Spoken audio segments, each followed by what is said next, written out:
Hello everyone and once again welcome back to Umar Taskeer YouTube channel. Myself Umar Taskeer. Guys, कुछ समय पहले मैंने Meta Andromeda के ऊपर एक डेडिकेटेड वीडियो जो है वो क्रिएट किया था। इस चैनल के ऊपर मेटा एंड्रोमेडा की अपडेट के बाद ये वाला वीडियो सबसे इंपॉर्टेंट वीडियो होने वाला है मेटा के पॉइंट ऑफ व्यू से। देखिए, आज के टाइम में हर कोई क्रिएटिव डाइवर्सिफिकेशन की बात कर रहा है। मेटा एंड्रोमेडा के डॉक्यूमेंट्स को, उनके ऑफिशियल डॉक्यूमेंट्स को भी अगर आप ध्यान से पढ़ेंगे तो आपको समझ में आएगा, वो भी आपको क्रिएटिव डाइवर्सिफिकेशन की तरफ पुश कर रहे हैं। वो बोल रहे हैं आपसे कि आपको डिफरेंट डिफरेंट क्रिएटिव्स को ट्राई करने की जरूरत है। हमने भी over the period of time, जब से क्रिएटिव डाइवर्सिफिकेशन की बात हो रही है उसके बाद तो और एग्रेसिवली, बट उससे पहले भी जब से हम क्रिएटिव टेस्टिंग कर रहे थे, मेटा एंड्रोमेडा का उतना जो है शोर शराबा नहीं मचा हुआ था। उससे पहले भी हम लोग क्रिएटिव टेस्टिंग कर रहे थे। Over the period of time different तरीकों से क्रिएटिव डाइवर्सिफिकेशन करके, क्रिएटिव टेस्टिंग करके कुछ रिजल्ट्स तक हम भी पहुंचे हैं। हमने भी कुछ पैटर्न्स को समझा है कि किस टाइप की चीजों को चेंज करने से सीपीएम डाउन होती है, किस टाइप की चीजों को चेंज करने से रिजल्ट्स इंप्रूव हो जाते हैं, किस टाइप की चीजों को चेंज करने से हमें इंक्रीमेंटल रीच जो है वो देखने को मिली, और अगर हमें इंक्रीमेंटल रीच देखने को मिलती है तो उसके बेसिस पर किस टाइप से हमारी जो सीपीएम है वो हमें डाउन देखने को मिली। हमने अपने अकाउंट्स में बहुत सारी चीजों को टेस्ट किया और उसके बाद जो चीजें निकल के आई उनको मैं डिस्कस करने जा रहा हूं। बाय द वे, ये जो पीपीटी आप देख रहे हैं ये मैंने जो है वो जेन स्पार्क से क्रिएट करी हुई है। आप लोग बताइएगा किस टाइप से पीपीटी जो क्रिएट हुई है। सिंपल सा एक जो है वो डॉक्यूमेंट बनाया और उसके बाद जेन स्पार्क में हम लोगों ने इसको अपलोड कर दिया और उसने पीपीटी जो बनाकर दे दी। मुझे कुछ भी एडिट करने की भी जरूरत नहीं पड़ी। हाँ, ये जो कंटेंट है ये मैंने दिया और ऑटोमेटिकली इसने पीपीटी जो है बनाकर दे दी। तो कुछ एआई टूल्स को इस तरीके से भी हम लोग यूज कर रहे हैं। तो बेसिकली हम लोग समझने वाले हैं diversity of creatives to drive incremental reach. अब देखो, इंक्रीमेंटल रीच एक बहुत इंपॉर्टेंट चीज है हर परफॉर्मेंस मार्केटर के पॉइंट ऑफ व्यू से।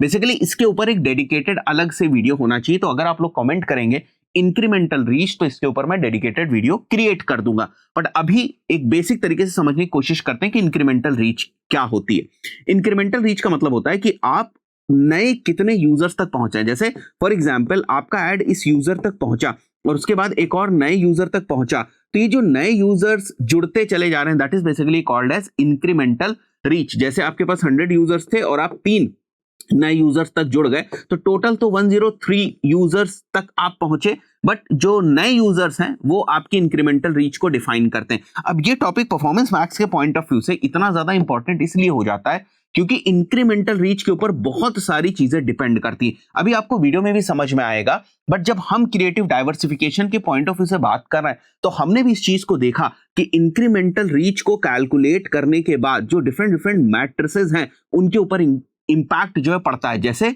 अगर आपकी इंक्रीमेंटल रीच अच्छी है तो आप देखेंगे कि जो सीपीएम है वो आपकी लोअर डाउन हो रही है। आपकी अगर इंक्रीमेंटल रीच बढ़िया है तो आप क्या देखेंगे कि आपकी जो सीपीएल है वो भी जो है वो डाउन हो रही है। आपकी अगर इंक्रीमेंटल रीच अच्छी है तो आप देखेंगे आप न्यूअर ऑडियंस तक पहुंच रहे हैं। तो इंक्रीमेंटल रीच परफॉर्मेंस मार्केटर के पॉइंट ऑफ व्यू से बहुत इंपॉर्टेंट कॉन्सेप्ट है। अलग से इसके ऊपर जो है वो चर्चा करी जाएगी। तो हम लोग जो बात करने वाले हैं, फिर से समझिए टॉपिक को, वो ये है कि क्रिएटिव डाइवर्सिफिकेशन के बेसिस पर हमने क्या एनालिसिस करी। सो क्रिएटिव डाइवर्सिटी क्या होती है? देखो, जब भी आप क्रिएटिव क्रिएट करते हैं, इट्स नॉट ओनली अबाउट कि बस थोड़ा बहुत कुछ भी जो मन में आया आपके वो आपने चेंज कर दिया and you call it as creative diversification. सबसे पहले आपको ये समझना होता है कि क्रिएटिव डाइवर्सिफिकेशन में कि जब आप मेटा के ऊपर एड्स क्रिएट करते हैं उस पर्टिकुलर सिनेरियो में कौन कौन से ऐसे वेरिएबल्स हैं जिनको बेसिकली आप टेस्ट करते हैं, जिनको आप बेसिकली चेंज करते हैं, और उनके चेंज करने से या उनके कॉम्बिनेशन से जो मैट्रिसेस हैं वो कौन सी इन्फ्लुएंस होती है, उसी की हम लोग बात करेंगे। So not just more creatives but more different creatives across different multiple dimension is basically called as creative diversity. जितने ज्यादा परमुटेशन आप कॉम्बिनेशंस बना सके। अब किन बेसिस पे परमुटेशन कॉम्बिनेशन बनते हैं ये बहुत इंपॉर्टेंट है समझना। सबसे पहली चीज, message, different communication points and value propositions that resonate with various audience segments. इसकी मैंने कई बार बात करी कि डिफरेंट डिफरेंट पेन पॉइंट्स को आप कैटर करते हैं डिफरेंट ऑडियंस के पॉइंट ऑफ व्यू से। ऑडियंस जो डिफरेंट फनल के अंदर है उसके अकॉर्डिंग आप डिफरेंट पेन पॉइंट जो है वो क्रिएट करते हैं। डिफरेंट एड कॉपीज जो है वो क्रिएट करने की कोशिश करते हैं। एड कॉपीज का यहाँ पर मकसद जो है दैट इज बेसिकली जो उस क्रिएटिव की या उस वीडियो की जो मैसेज होने वाला है, जो थीम होने वाला है, उसकी हम लोग बात करें। Then there is style, varied visual and tonal approaches that creates distinct impressions or emotions, that is basically style. Third is persona. Persona is different character types and voices that connect with diverse audience identities and preferences. This is one of the most important thing. मतलब जो आप messages अपना create कर रहे हैं वो किस persona के अकॉर्डिंग आप क्रिएट कर रहे हैं। क्या आप डिफरेंट डिफरेंट पर्सोनास के अकॉर्डिंग मैसेजेस को क्रिएट करें या नहीं, या बस आपने एक पर्सोना पकड़ रखा है और उसी के अकॉर्डिंग अपने मैसेजेस को और एड्स को अपने क्रिएट कर रहे हैं। So this is one of the most important thing कि आप डिफरेंट डिफरेंट जो पर्सोनास हैं उनको हिट करने की कोशिश करें। जैसे फॉर एग्जाम्पल अगर आपको ये पेन बेचना है तो ये पेन एक डिजिटल क्रिएटर के भी काम आ सकता है, या ये डिजिटल बोर्ड अगर आपको सेल करना है तो ये उनके भी काम आ सकता है जो यूट्यूबर्स है। This is one persona, right. YouTuber हम लोग यहां पर मेंशन कर देते हैं, दिस इज वन पर्सोना। अब यूट्यूबर के जो अपने कैरेक्टरिस्टिक्स हैं वो आप समझने की कोशिश करें। मान के चलता हूं उनकी एज 20 to 30 होगी, ये मैक्सिमम एज का ग्रुप है। मैं यहां पर मान के चलता हूं वो मेल है, सो ये मेल फीमेल दोनों हो सकता है, बट यहां पर केवल for the sake of persona मैं यहां पर केवल मेल मान के चल रहा हूं। इसी तरीके से इनकी जो सिटी है वो मैं मान के चलूं Tier 1 या Tier 2 जो सिटी है वो हो सकती है। इनके कुछ अपने डिजायर्स होंगी, इनके कुछ अपने रिक्वायरमेंट्स होंगी, उनके बेसिस पर जो है वो आप इनका पर्सोना जो है वो क्रिएट करेंगे। इसी तरीके से एक और पर्सन जो है वो हो सकता है, मान के चलते कोई टीचर है या कोई स्कूल है या कोई कोचिंग इंस्टीट्यूट का ओनर है, उसको भी जो है वो डिजिटल बोर्ड की जरूरत पड़ सकती है, तो उसका जो पर्सोना होगा वो इससे थोड़ा सा अलग जो है वो पर्सोना होगा। तो क्या आप डिफरेंट डिफरेंट पर्सोना के अकॉर्डिंग अपने मैसेजेस को क्राफ्ट करके डिफरेंट डिफरेंट स्टाइल्स के अंदर डिफरेंट विजुअल फॉर्मेट्स को टेस्ट कर रहे हैं या नहीं? This is basically called as creative diversification या creative diversity. Fourth is visual format. देखो यहां पर क्या लिखा हुआ है, various content formats and structures that engage audiences through different viewing experiences. एक बार आपने जो है फॉर एग्जांपल ग्राउंड में आपने एक वीडियो बना दिया, एक बार आपने इंडोर जो वीडियो है वो बना दिया, एक बार आउटडोर जो है वो बना दिया। तो इस टाइप से जो डिफरेंट डिफरेंट विविंग एक्सपीरियंसेस आप दे रहे हैं एड्स के, दैट कम्स अंडर द किस टाइप के आप विजुअल फॉर्मेटिंग जो है वो कर रहे हैं। या आपकी टोन कैसी, आपकी टोन फ्रेंडली है या आप प्रोफेशनल टोन में जो है वो वीडियोस को क्रिएट कर रहे हैं। This basically tells the tone. Message की हमने बात करी, मेन जो कंटेंट है वो क्या है, एंड देन द पर्सोना, किसके लिए आप जो है वो मैसेज को क्राफ्ट कर रहे हैं। तो हमने क्या देखा, ये वाली जो चीज है ना ये हाईएस्ट इंपैक्ट करती है। तो कहने का सीधा सा मतलब है, अगर इनमें से आप कोई भी चीज को चेंज कर रहे हैं और पर्सोना को बहुत ज्यादा चेंज नहीं कर रहे हैं, उस पर्टिकुलर सिनेरियो में आप क्रिएटिव डाइवर्सिफिकेशन उतने हाई लेवल पर कर ही नहीं रहे। आगे इसी चीज को हमने समझाने की कोशिश करी है, the spectrum of creative diversity moving from similar to diverse creative for maximum reach. जो शुरुआत में हमने इंक्रीमेंटल रीच के पॉइंट ऑफ व्यू से बात करी थी, इंक्रीमेंटल रीच तभी पॉसिबल है जब आप डाइवर्स क्रिएटिव जो है बना पाए, तभी आप और ज्यादा नए लोगों तक पहुंच पाते हैं, तभी आप जो नई ऑडियंस है उसको अनलॉक कर पाते हैं। अगर आप डाइवर्स क्रिएटिव बना रहे हैं, डाइवर्सिफिकेशन जो है वो कर रहे हैं, फॉर एग्जाम्पल सेम मैसेज है, सेम स्टाइल है, बहुत ही लो रीच आपको मिलेगी, आप इसमें क्रिएटिव डाइवर्सिफिकेशन नहीं बोल सकते कि हमने 10 जो क्रिएटिव्स है वो बनाया। बट अगर सेम टाइप ऑफ मैसेज है, सेम स्टाइल है, तो कहीं से भी क्रिएटिव डाइवर्सिफिकेशन नहीं है। बस आपको लग रहा है कि आपने नंबर ऑफ एड्स बहुत सारे क्रिएट कर दिए, but there is no creative diversification. इसी तरीके से नया मैसेज है, सेम स्टाइल है, नए मैसेजेस को आप टेस्ट कर रहे हो, स्टाइल आप सेम रख रहे हो, देयर इज माइनर इंप्रूवमेंट या थोड़ा बहुत डाइवर्सिफिकेशन आप कह सकते हैं। इस जिस स्पेक्ट्रम की मैं बात कर रहा था, ये low to high, left to right जो है वो मूव कर रहा है। इसी तरीके से अगर नया मैसेज है, नई स्टाइल है, तो आप बोलेंगे बिगेस्ट इंक्रीमेंटल रीच जो है वो आपकी हो रही है। Creative diversity is now the number 1 driver for Meta scale. आगे बढ़ते हैं हम लोग नेक्स्ट पॉइंट के ऊपर, पर्सोना लेड क्रिएटिव स्ट्रैटेजी। जो अभी मैं आपसे बात कर रहा था कि पर्सोना कितना ज्यादा इंपॉर्टेंट है।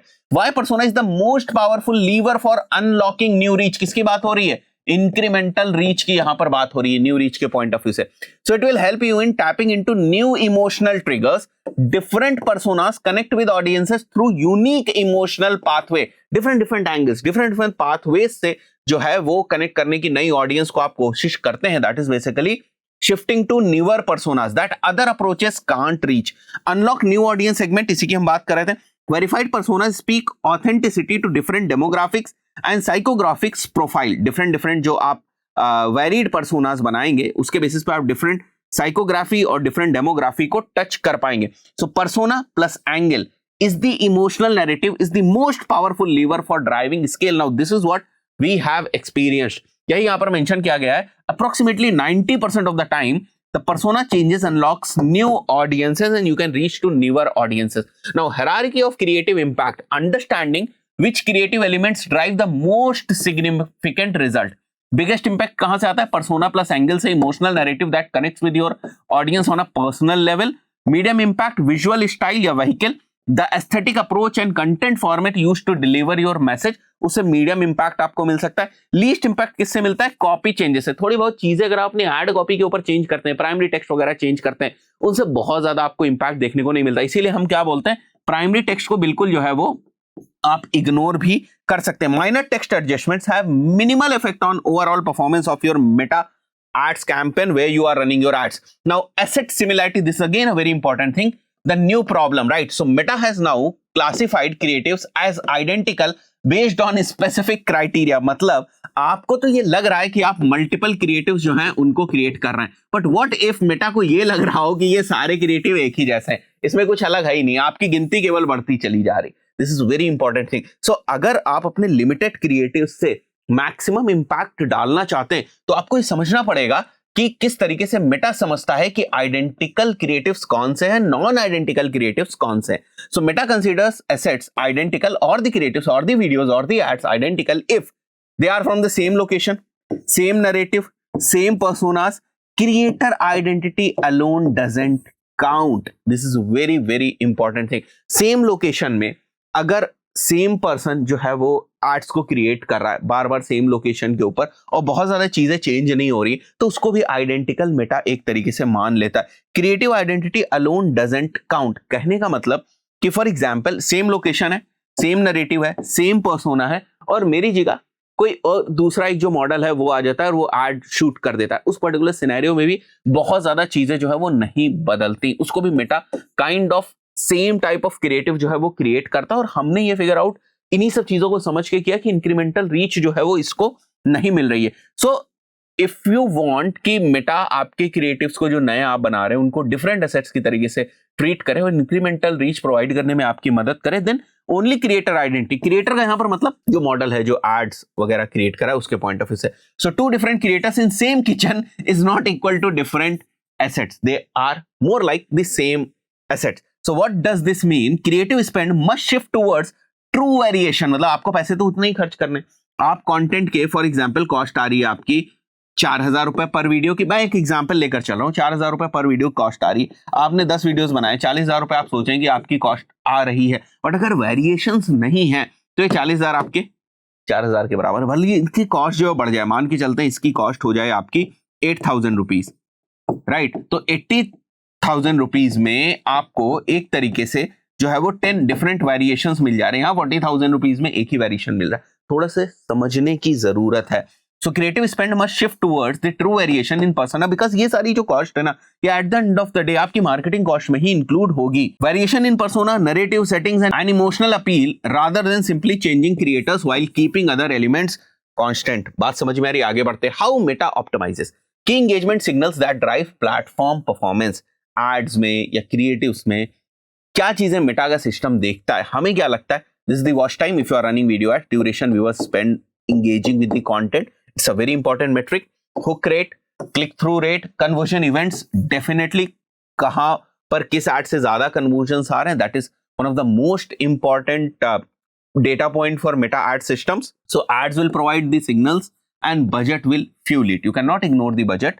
Ads आपके signals provide करते हैं, ये सारी चीजें मेटा के सिस्टम को ऑप्टिमाइज होने के लिए, and budget is the fuel basically. Better signals, larger lookalike graph. Now larger lookalike graph is basically जो आपके कन्वर्टेड ऑडियंस है उनके जैसी और ज्यादा कन्वर्टेड ऑडियंस तक पहुंचना is from the better signals, and these are all the different things which provides better signals. Apart from that tracking वगैरह तो आपकी सारी चीजें ठीक ही होनी चाहिए। So it will give you cheaper reach. जो शुरुआत में मैंने आपको बताया था ना, सीपीएम, इंक्रीमेंटल रीच अच्छी होने पर सीपीएम बाय डिफॉल्ट हमने गिरते हुए देखिए। लास्ट जो हमारी स्लाइड है that is basically brand consistency versus diversity. ये point one of the most important point है इस वीडियो का। कई बार आपने भी देखा होगा बहुत सारे लोग अपनी ब्रांड कॉन्शियस बहुत ज्यादा होते हैं, उनको लगता है नहीं आप क्रिएटिव्स यूज कर रहे हैं, आप वीडियोस यूज कर रहे हैं, आप एक काम करो कि आप मेरी ही जो ब्रांड कलर्स है, मेरी जो ब्रांड थीम है उसको यूज करो। उसको यूज करने में कोई प्रॉब्लम नहीं है, बट कुछ ऐसी चीजें हैं जिनकी वजह से वहां से फुल पोटेंशियल जो है नहीं निकल के आता। So finding the balance between maintaining brand identity and unlocking new reach, जो मैं यहाँ पर इंक्रीमेंटल रीच के पॉइंट ऑफ व्यू से आपसे बात कर रहा था, ये कैसे हो सकता है? समझिए कॉन्फ्लिक्ट कहाँ है, चैलेंज कहाँ है। Over protecting brand looks and feel. अगर आप बहुत ज्यादा कि हमारे ये कलर्स नहीं होने चाहिए, हमारी तो ये टोन है, हमारी तो ये थीम है, इसके ऊपर अगर आप जाएंगे जैसे यहाँ पर देख रहे हैं, brand that strictly enforces identical visuals everywhere struggle to unlock new reach. क्या करोगे ब्रांडिंग वाले क्रिएटिव बनाकर अगर वो कन्वर्ट ही नहीं करके आपको दे रहे हैं? आप उस चीज पे स्टिक नहीं रह सकते, नहीं हमको ब्रांडिंग वाले ही क्रिएटिव चाहिए। आप बात समझिए इसको, ये ट्राइड एंड टेस्टेड चीज मैं आपको बता रहा हूं। Limited scale, rigid brand guidelines prevent using diverse creative. कैसे लड़ेंगे आप एंड्रोमेडा से? दैट को tap into new audience segments. आगे सॉल्यूशन क्या है? Consistent in value and feeling, वहां पर आप कंसिस्टेंसी रखिए। थोड़ा सा ब्रांड इधर उधर हो जाता है, थोड़ा सा ब्रांड की गाइडलाइंस इधर उधर हो जाती है, that doesn't makes much difference in the ads. Maintain core brand values and emotional responses across all creative assets. Diverse in execution, embrace variety in messages, styles, personas, and formats to unlock new audience reach. Balance brand consistency with creative diversity to maximize scale on meta performance. जब तक चीजें test नहीं करेंगे आपको कुछ नहीं पता चलेगा।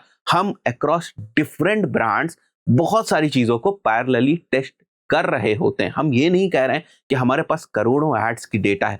उतनी ज्यादा एड्स की डेटा आपको या तो मेटा के पास मिलेगी या तो उन प्लेटफॉर्म्स के पास मिलेगी जिन प्लेटफॉर्म्स को यूज लोग कर रहे हैं, जिन टूल्स को लोग यूज कर रहे हैं उन प्लेटफॉर्म्स के पास मिलेगी। फॉर एग्जांपल जो एड रिसर्च के बहुत सारे टूल्स हैं उनके पास बहुत सारी मैट्रिसेस हैं, उनके पास बहुत सारी डेटा है। शॉपिफाई के पास बहुत सारी डेटा है, तो उनके पास उतनी डीप एनालिसिस मिलेगी। बट जो मोटी मोटी चीजें हमने ऑब्जर्व की है, जिनके बेसिस पे आप कुछ चेंजेस कर सकते हैं, वो ये सारी चीजें हैं। आशा करता हूं वीडियो आपको वैल्यूएबल लगा होगा। इसके अकॉर्डिंग फ्रेमवर्क बनाइए, टाइम स्पेंड करिए क्रिएटिव्स के ऊपर, एड्स के ऊपर।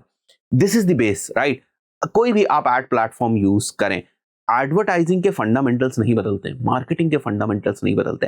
Eight the end of the day your ad is going to convert. वो एड न्यूज़पेपर में आ रहा है, होर्डिंग्स में लगा हुआ है, सोशल मीडिया पे है, या आपके घर पे कोई पर्चा डाल के जा रहा है। So at the end of the day what matters is the ad. So that's it for this particular video. See you in the next video. Till then, good bye.